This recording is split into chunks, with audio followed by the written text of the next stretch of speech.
Testing, testing. This is Stefano Virgili from VOX podcast. And again, with me today, our co-host Diane Ha from Kenya. Hi, thanks, Diane. Stefano. Kennedy, welcome to the show. Everyone, this is Kennedy Nyabwala. He's a friend and the founder of Bwala Logistics. And if you want to check it out, website is bwala.co.ke. And the way I'll briefly describe Bwala Logistics is they're in the space of last mile fulfillment or logistics marketplace. Now, let me pass it over to you, Kennedy, to just elaborate a little bit more on that. Thank you, Dan and Stefano, for hosting me on the VOX podcast. My name is Kennedy Nyabwala, and I run Bwala Logistics. Bwala is a last mile order fulfillment network for retailers and individuals.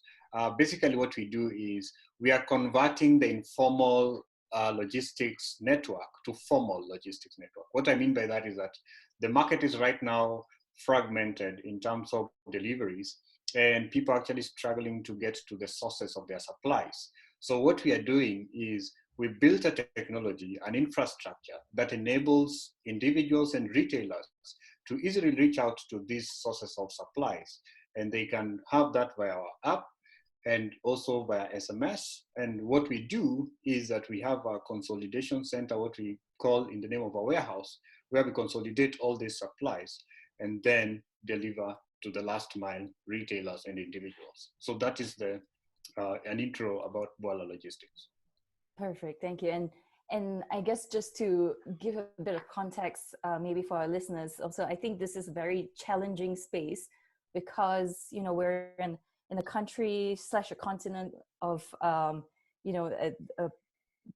countries that are riddled with infrastructure issues, especially, you know, supply chain, logistically, roads, bad roads, etc. Now, Kennedy, can you tell us, what's the story behind this? How did Bwala Logistics start? Yeah, so Bwala Logistics is an idea that I came up with because I was in the field of fast-moving consumable goods, which is FMCG, known as FMCG. So while I was the head of sales, what we were struggling with to meet my sales targets was actually logistics. So I said to myself, why can't I go out there and try out something to do with logistics? Because we could get several orders, and there was a challenge to bring these orders to the market. Not because we ran out of inventory, but it's either we didn't have enough fleet, drivers were giving out lame excuses, or just the entire process was broken due to miscommunication. As a company, we realized that the problem to be solved, then it needed somebody who is an experienced or an expert and who has the leverage on technology to solve all these problems. So in 2018, that's when I started Bwala Logistics. And the idea here was to build an entire marketplace that actually covers every other aspect of the challenges that I had faced when I was the head of sales at the British American Tobacco. So what we did is that we created a platform where companies would actually get fleet owners who are vetted, and then we would give them opportunities for delivery.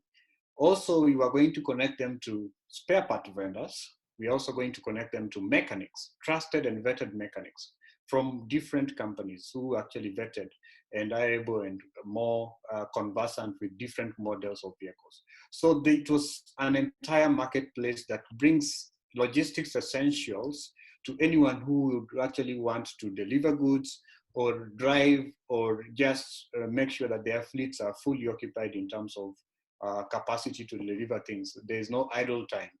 So that was in 2018 during the launch. So in the process, when we were talking to different advisors or board members, we realized that we were focusing on too much, because as a startup, you realize that you really need to have some quick wins, or you really need to specialize on something and then get it right, and then now look at the broader picture. So that's when we chose last mile, which is more delivery only. So right now we don't have mechanics on the platform. We don't have spare part vendors on the platform.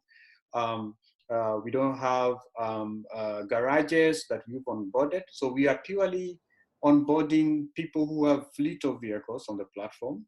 and then linking them up with retailers who need supplies on a daily or a regular basis, and then they earn a commission. So that is the entire story of Bwala and how I started that. I have two follow-up questions. So Stefano, did you want to jump in? Ladies first. Okay, thanks. So when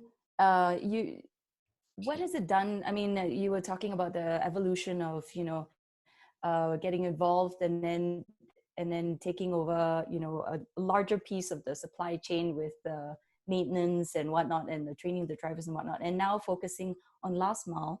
What has it done to your business? I guess I'm imagining it's a positive outcome. Yeah, it's a very huge positive outcome, and we actually realized that that was true and good advice. And it's good that we got the good advice early before we invested heavily on the product and that kind of stuff. So right now we have almost grown by 1,000% from the revenues we were doing from doing different kind of things. So focusing on one thing has made us grow, not only in terms of revenue, but also in terms of client base. So we have grown, we are now handling logistics from some of the biggest retailers in the country right now. So we are very proud to be associated with that. Great, because I've heard both sides of the story where, well, typically you hear more about, focus, and therefore, you focus on what you're good at, and you focus in one specific area, helps you cut costs, increase revenues, whatnot.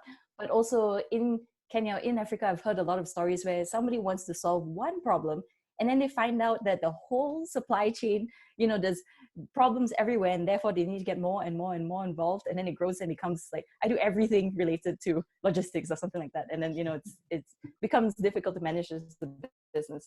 So the second quick follow-up question before I pass to Stefano is, you talked about how when you were at BAT, there were a lot of logistics issues. There were a lot of excuses that you used to hear. Sorry, I think my connection was not very stable. Did you catch my question? No, I just heard of BAT. BAT. Okay. Let me pick up from there. So you were at BAT before. You mentioned that there were some lame excuses in terms of the logistics side. Can you give us some color, some example of the excuses that you were dealing with? So the main challenge was that we were planning for today, and that is the worst kind of planning I always want to get involved in terms of logistics. So we would actually come to the warehouse in the morning to dispatch goods to our retailers or our partners. Then you realize that we are short 2, 4, 5 trucks that same very day. So we ended up losing revenue because the stocks were empty, or the shelves were empty, or where the products are supposed to be were not there on time. We got penalties from our clients. We lost some of delivery opportunities to some of our competitors. So basically, if you look at that in terms of a year or 5 years, or in terms of loss, it's a huge loss. And when you are not also reliable in terms of transport, then what the client normally does is they give the competition that opportunity to fill up the shelf, because they can also not wait for you the whole day without that shelf getting stocked. So that is the main kind of challenges I was actually handling on a daily basis. Okay. I've heard from a friend who also deals with transporting materials, where it's like, well, it's raining, so instead of 2 hours, it's now 6 hours, or I don't know, that one of the drivers got stopped by the cops and he was drunk, or those kind of issues. But okay, Stefano, if you have anything to add, go ahead, Kennedy. Yeah. So for your question, yes, that's what I wanted to just add on to that. So it's okay. I'll hand it over to Stefano, then I'll keep it going. Yeah, I'd like to understand the process, whether you came in first with the fleet or with the client. Which one came first when you incorporated, and how long it took you to get to a considerable amount of partners and data that you could use within your startup efficiently? So I came up with a fleet first, because you have to invest in the demand side of the business. If you are new, you are trying to get traction as a startup, you can't go and look for a partner or a client if you don't have the delivery means. So we actually bought our own trucks when we started. We bought our own motorbikes, we bought our own vans. It was a heavy investment on the asset side of the business, but that had to be done to ensure that things were getting started. Yeah. So over time, after about 9 months, then we started now onboarding fleet partners. So you come with your truck with your driver, we agree on a commission, and that picks up on its own. Our vision is, of course, to be asset light completely. We don't want to own any asset. So the vision for 2021 is to entirely do away with the entire asset base of fleet and drivers that we own, and we'll basically sell off the fleet and purely focus on technology. So we don't want to have warehouses all over town or all over the country. It's going to be more of a leasing approach on a revenue sharing agreement on just the space occupied for those inventory. And then also we are trying to work with distributors because they already have the infrastructure in terms of assets. They have some small storage spaces. So we just want to give them technology to increase their sales. So that's a good thing for them, because if they increase their sales, then they can increase their credit lines with the manufacturers or with their suppliers, either from China, from India, or from wherever they are actually dealing with in terms of supply chain.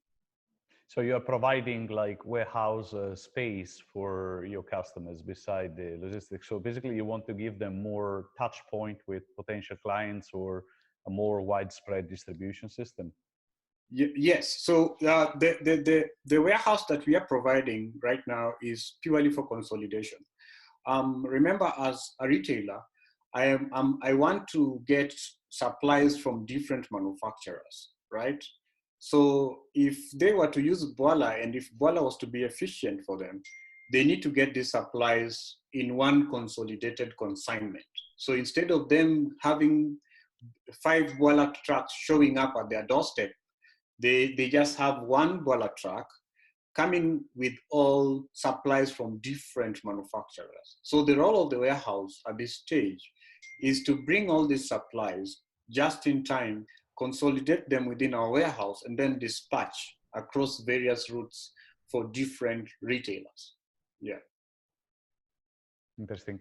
I guess, sorry, Stefano, if we can jump in a little bit to give one example to, I guess, to help visualize this is, I think an example of your client is one of the supermarkets.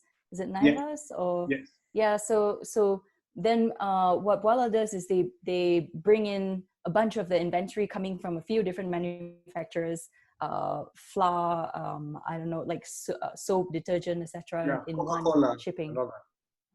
Mm-hmm. Yeah. Go ahead, Stefano.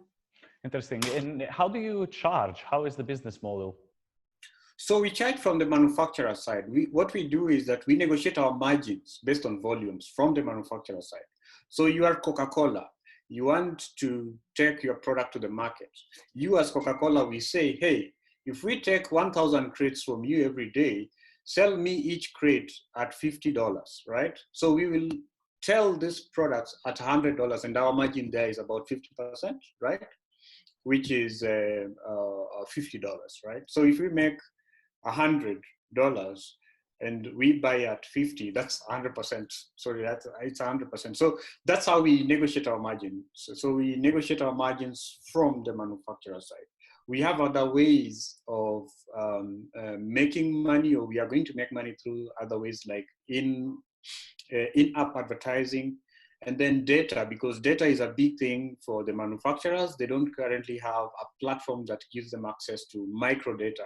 How is Coke performing? For example, if you want to compare Coke performance in a specific zone on the movement of stock, that is not available anywhere in Africa. I've not seen any app doing that right now. If I'm the CEO of Coca-Cola, what I know is the level of inventory that is sitting with different distributors, but I don't know what they are doing with that inventory. Are they selling? Are they just doing, are they lying on their forms, or what's going on with the stock there? So with our app, it's easy because you'll be able to see the movement, the physical movement of stock. You'll be able to see the money in your bank account of sales. So you can't really actually say, what is not moving, and this is selected by brand. It's by SKU.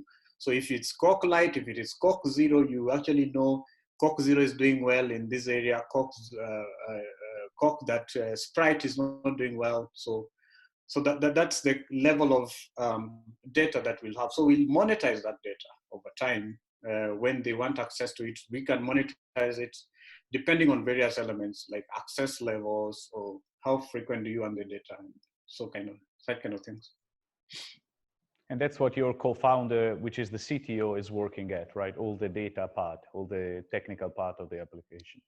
Yes, the technical part is 95% done. This week we are working on the payment integration with M-Pesa. So, and then the other interesting bit of the technology is the ability for it to be used by people in informal settlements or people who are looking for other ways to earn a source of income. You can think of it as Stefan in a neighborhood. There's a restaurant down your apartment, and the guy is frustrated. He doesn't have a smartphone. So you go down there, you just pinpoint the restaurant location, and then you place the orders. They need tequila, they need Coca-Cola, they need this level of inventory for bars. That order comes to Bwala. Bwala truck shows up depending on the selected time zone for delivery. And then Stefan earns his commission from Bwala upon successful delivery and confirmation of the order.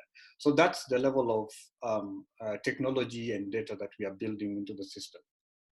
Clear, thank you very much. So Kennedy, are you focusing then on FMCG at the moment, or what kind of products do you deliver for?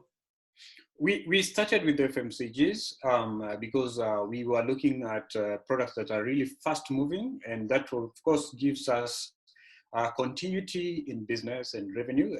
And like you know, we have been bootstrapping for all this time when we are trying to test the concept and prove it right. Eventually, we are going to expand these categories through various verticals. We've already identified categories that are also fast moving. For example, construction, where there is no technology at all. If you want paint for your house, if you want paint for your hardware store, or iron sheets or things like that. And then we are also going to look at pharmaceuticals industry. So you can think of a big hospital that wants to deliver drugs to its various branches, or a company that is doing drugs manufacturing, then it wants to deliver to different pharmacies across town. So that level of verticals are also in our mind. So we've already looked at the business plan that we would want to look at, and they are struggling with logistics. Yeah. Got it. So it's businesses that have products that move fast and also lack visibility into, where their products are going to, and more details like how fast it's moving, and price wise, like what you're saying. Yes. Okay. Can I ask you about the investment? How much you have attracted so far in terms of investment? We've gotten about $250,000 in terms of angel investment. This is just patient capital to pay our developers and to run the shop in terms of cost staff. Yes, so that is the level of investment that we've received so far. We've got some that we are following up on and who are interested in participating in our seed round, which we are officially opening in August of 2020. So yeah, that's how things are right now. What is the investment going to be used for after closing your round? So so investment is going to be used for three main things. Number one is we need a very strong management team. So we are looking for a COO who is going to run our operations and going to lead a team of people to run operations. And then number two, of course, we are in the process of also hiring a full-time developers, very good developers, who can be able to manage the product and maintain the product and ensure that we plug in any APIs that are needed or any product changes are made pronto. Then number three, of course, is to expand our operations because we are also having some cash arrangements and credit arrangements with different manufacturers. So we're going to use some cash to buy inventory and then also to expand our operations in terms of volumes and capacity in various areas. Kennedy, you mentioned that you've closed some amount of funding, and I think you're working on currently at the moment as well. So Stanbic has been a name, Stanbic Bank has been a name that's been attached with Bwala Logistics. I was curious to know, you know, what is Stanbic's interest there? I mean, they're banking, financial services. This is totally out of their their realm. Is there a special relationship that you have? Yes, Standard Bank has been very kind to us. They are very much interested in the digital economy of Africa. What I mean by that is that retail banking is no longer king. Like, people don't go to the bank and transact more as they used to, but there are activities that people do out of the bank. For example, right now, retailers are buying more often. So how do you make sure they can stock on time? Because the problem is cash flow problems. So that's where the bank comes in. So we have what we call Bwala credit. So the retailer, based on historical purchases and deliveries that we've done to them over time, they'll be able to qualify for Bwala credit, a 14-day credit period that allows you to buy inventory purely on credit. This can be extended to institutions like boarding schools, home care or nurse care homes, that we can supply them with inventory, whatever they need. If it is towels, if it is food stuff that they need, then they take a credit facility directly from Stanbic. So that is the interest. So the interest of Stanbic is to make Bwala grow very fast in Kenya. That's their priority. And then, of course, grow the brand across African markets, and that way access Bwala's customers indirectly through giving them credit lines. And that can also happen to distributors who are actually having a lot of cash flow problems with the manufacturers. So if the distributor is able to push more through delivery platform of Bwala to the retailer, what that means for that distributor is that they gain a lot of trust from the manufacturer, and they can take as many inventory as much as possible, and this can be facilitated through Stanbic Bank. So they get the loan, they're able to stock, they're able to open up more shops in different counties or countries, whatever they want, so long as they use the Bwala app and there is traceability of their performance on the platform. So that's why Stanbic Bank saw this idea and they're working with it and they want to be part of it. Yeah, that makes a lot of sense, that you can provide them more businesses, more clients upwards in terms of the suppliers as well as the end customers. So it's almost like if I were a Naivas, if I were a grocery store, I would look at you as a partner in terms of someone who can help me with fulfillment of all my products, as well as, you know, help maybe keep my business afloat, you know, in terms of providing a credit line. So it's not just like you're the guy who delivers XYZ, but you're the guy who, you know, helps me restock and, you know, keep basically a business partner. Yes, I give you a long lifetime of your business. So you're not able to close shop, or you're not able to tell your client, hey, today I don't have Coca-Cola Zero, come tomorrow. Or today I don't have Tusker, or I don't have this beer. So your shop is always stocked. And we also give you, because we know the amount of profit you make per item, because we already know that, we are giving you credit that is healthy. We are not going to give you a lot of stock that you can't sell and then you struggle repay, because we have the data, we know how often you order from us, and because we know how often you order, that automatically tells us the amount of loan you qualify for. We know the credit limits to set even on interest, because we know the selling prices of these items to the consumer. So we give you credit that, of course, is good and healthy, and gives you a sustainable business model as well. Makes sense there. So can you talk a bit about the competitors in the market and your competitive advantage? What happens is that what I've seen over time is we have Sandy, we have Kobo 360, we have Trigger Foods, we have SocoWatch. So those are the 4 competitors that I see. Currently, our direct competitor or competition is SocoWatch.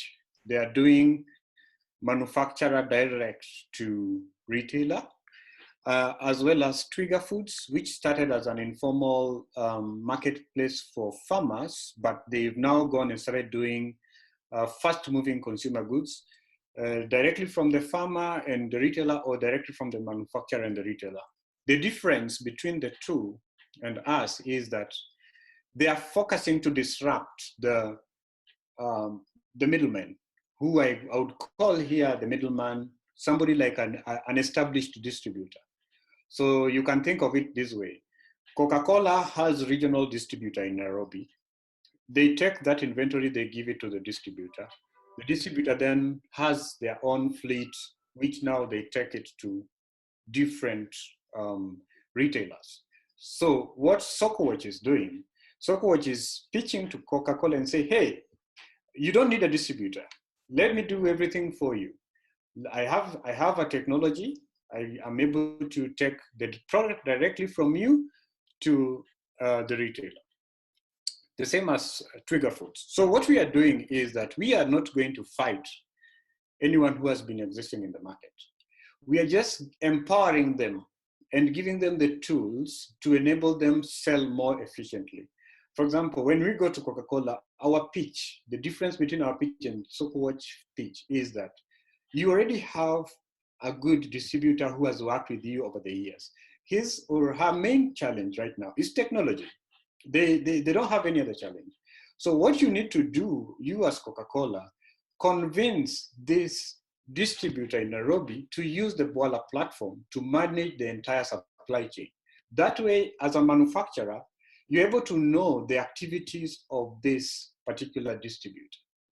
The advantage of this distributor is that he'll be able to access Bwala's fleet of riders who we've already mapped. We've already mapped different shops. So it's easy, it's a plug and play thing. So he just needs to say, hey, I'm present here, I'm able to do this, these are my delivery drivers within this zone, I'm using the Bwala app to increase my sales.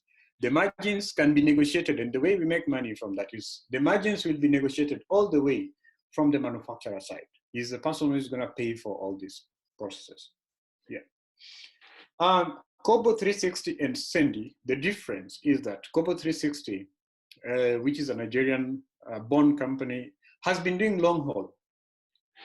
What I see in Africa is that long haul, because infrastructure is improving, so long haul will no longer be very attractive. So if you have someone who has heavy funding like Kobo 360 that closed about $23 million US, what they're going to do is that they are going to have domestic deliveries. So I see them as potential competitors in the future. In fact, after this COVID-19, I expect Kobo and Sandy to have their own shops and a complete supply chain. And that's how I see them as competition, because they already have the riders, they have the money, but they don't have as much demand because the railway infrastructure is improving from Mombasa all the way to Uganda. Nigeria is developing standard gauge railway, Tanzania is doing that. So it's no longer going to be profitable. Lorry 3 system, the same thing. So they are probably gonna focus more on domestic deliveries. How do they pick these items from manufacturers or that way? Because they are looking for sustainable supply chain solutions. So that's the difference that I see. And you've already moved into that area, so you'll have a head start. Yeah. We've already moved into that area, so I foresaw this. These are the challenges that I foresaw. You can't build an infrastructure. You can't build a standalone logistics platform and say and talk to Coca-Cola, because Coca-Cola will ask you, I already have a reliable fleet. So what are you bringing on the table? I can negotiate margins. What are you bringing on the table? So if you are going to provide a solution, you must provide an entire solution. It's an e-commerce combined with a supply chain solution and any other extra add-ons like loans and things like that. That is where the game is going to be won. So if somebody does that I'll say, hey, congratulations. But we are already there. So I believe that that's where the game is going to be won. It's not going to be who has been funded the most or who has a bigger name, but who solves the problems. Makes sense. Stefano, over to you if you have more questions for Kennedy. Sure, I'm curious about the name. Bwala is because of your family name? Bwala is, so I took a lot of time trying to find a company name. And what happened is that I took just the last 5-letter words of my last name and just put it there. So what people Google a lot is what meaning of Bwala. I see that on Google a lot of the time. People think that it's some Latin word or something like that.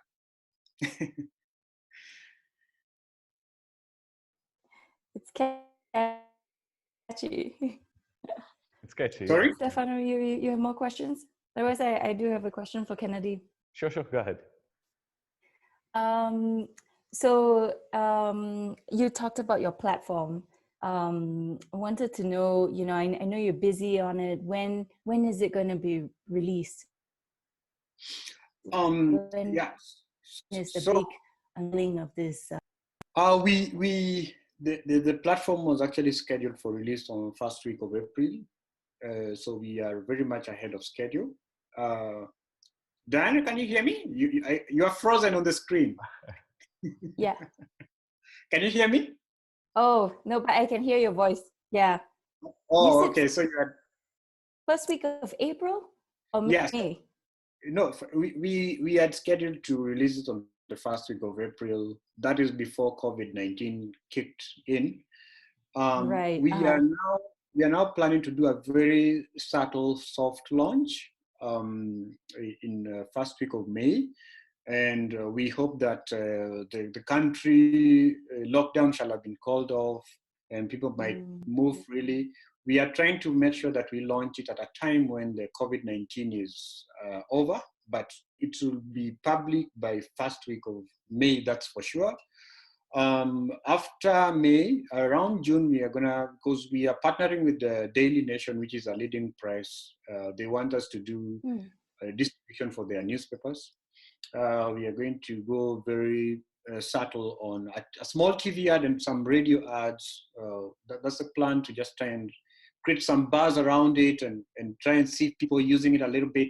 Right now we are doing a lot of internal vigorous testing of different features to try and see if that really works well. So it's just a matter of trying to see capacity-wise, is it gonna behave well? So that's the question right now. And we can't do that right now with what's happening in the country.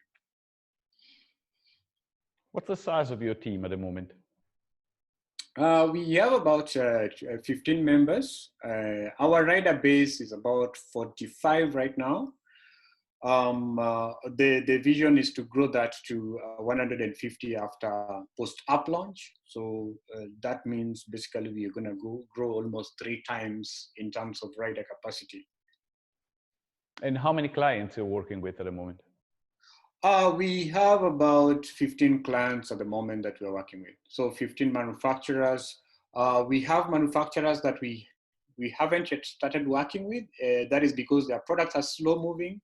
We are also targeting manufacturers that are actually having every other delivery request every day. So their brands are big, or what I would say is that we are trying to make sure that at least we fulfill 60% of whatever that retail shop needs at this stage.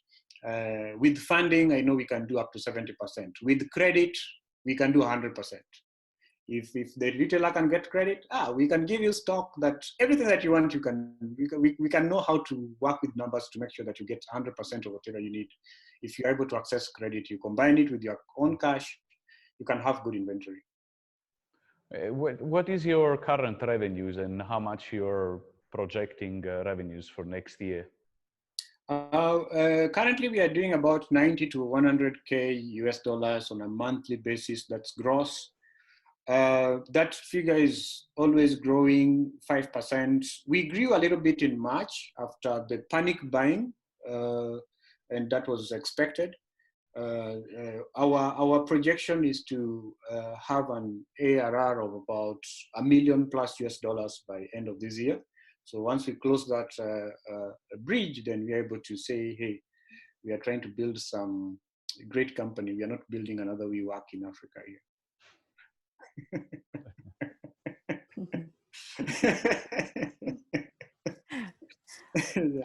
Kennedy, so you talked a bit about COVID-19 and how it affected positively, but also can you elaborate more? I guess there's also a negative impact on it. Yeah, so what happened, unfortunately, with COVID-19 is that everybody in the logistics industry were very excited. And I told them, hey, don't be excited at this time. The reason is that our countries or Africans generally are super poor. So we are serving almost base of pyramid customers. That's the level of customers we are serving. And then secondly, the population is relying a lot on paycheck to paycheck. So right now businesses are doing terribly wrong. They're not doing well. So what happened during the lockdown is that people spent a lot of money buying essentials. And we were busy. If you placed an order today, you'd get an order in 3 or 4 days time. And what has happened right now is that people have exhausted their savings and their small paychecks. So there is very little that is happening in terms of demand. And the manufacturers right now, because of the panic or the uncertainty, they are no longer giving anybody credit. We had credit arrangements with great companies, so they're no longer giving any company credit unless you are super big or you have a very big bank guarantee, like the people, the likes of Trigger Foods and all that. So that has impacted our business. So we hope that the COVID-19 comes to an end. It will make the market fair and accessible to everybody. It will take about 2 or 3 months to get back to where everybody was, because if there is no income, there will be no logistics opportunities.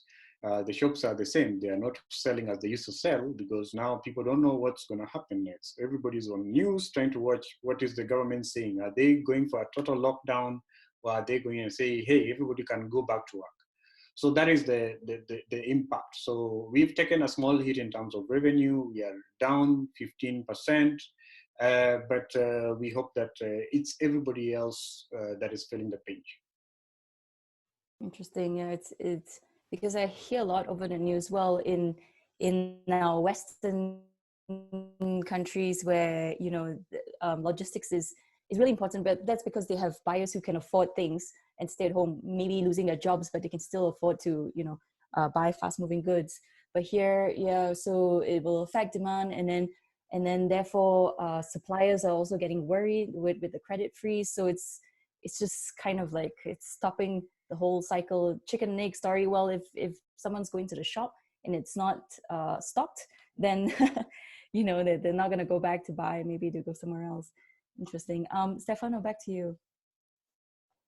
Oh, good. I think we have taken so much of Kennedy's time. We are approaching 50 minutes now.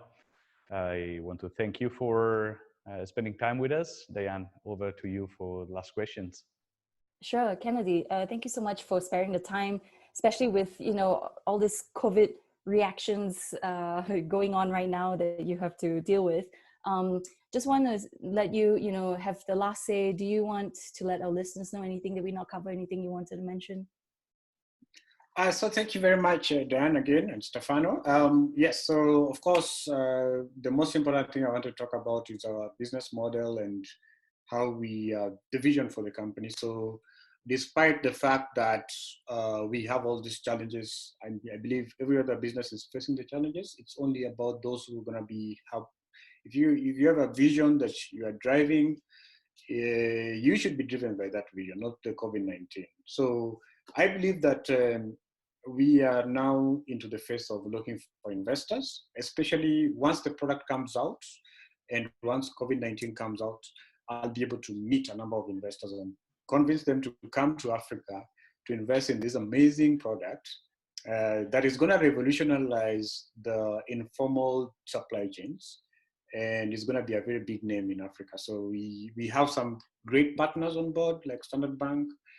We have some great companies on board. So what I'm now looking for is any other partner who would want to come and work with us and grow this dream and vision together. So those are my closing remarks, and I'm looking forward to that. So if anyone is invested, if Dan can write me a check, Stefano can write me a check, and no worries, we can discuss the terms.